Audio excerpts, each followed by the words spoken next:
Hola, ¿qué tal? Buen día. Bienvenidos a www.eldiario.com.co. Desde este momento y en video les vamos a estar presentando nuestras principales noticias. Iniciamos con una información local. Los 514 animales del zoológico Matecaña pasarán al Bioparque Ucumarí. Sin embargo, no todos estos serán expuestos al público. Y para la ampliación de esta noticia, nos encontramos con nuestro periodista local, Víctor Manuel Quinchía Vélez.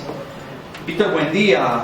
Y con esta decisión entonces se cancela el viaje de los animales a Miami, una iniciativa que había propuesto el alcalde de Los Pereiranos. Muy buenos días para usted, Oscar, y para todos nuestros lectores. En entrevista con el diario del Otún, Felipe López Hoyos, presidente de la Sociedad Mejoras de Pereira, y Javier Monsalve Castro, gerente del INFI, aseguraron que ni se venden ni se canjean los animales del zoológico Matecaña. Aunque en principio no todos irán al bioparque porque no se han construido sus bioregiones, todos sí tendrán lugar en este nuevo atractivo turístico, así no sean expuestos al público.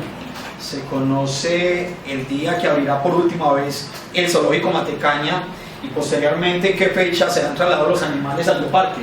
Claro que sí, Oscar. El 30 de abril cierra las puertas al público el zoológico Matecaña, como lo conocemos actualmente, al frente del aeropuerto, y le dará paso al nuevo bioparque, que el traslado de los animales a este comenzará a finales de mayo. ¿Cuándo abrirán el bioparque Ucumarí Los Pereiranos? El 30 de junio irán los 18.000 pioneros que hicieron parte del programa de ponerle el nombre al parque. Y en agosto ya se comenzará a vender la boletería para los turistas y pereiranos que quieran visitar el atractivo. Estaremos pendientes entonces que estas fechas se cumplan. Gracias por su información, Víctor Manuel. Y en otras noticias para hoy ustedes en nuestra edición podrán encontrar en nuestra página judicial: inició el juicio en contra de María Presenia Martínez, la mamá de Heidi, niña que fue asesinada en La Virginia el 31 de diciembre de 2013. Presuntamente la autora material del hecho fue la propia madre.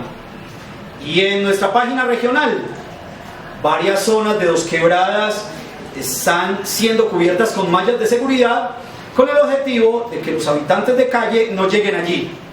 Uno de los sectores es Mataburros. Estas y otras noticias en www.eldiario.com.co. En redes sociales nos encuentran como El Diario del Otún. Y que no se nos olvide, no solo nos leemos, también nos vemos en El Diario del Otún.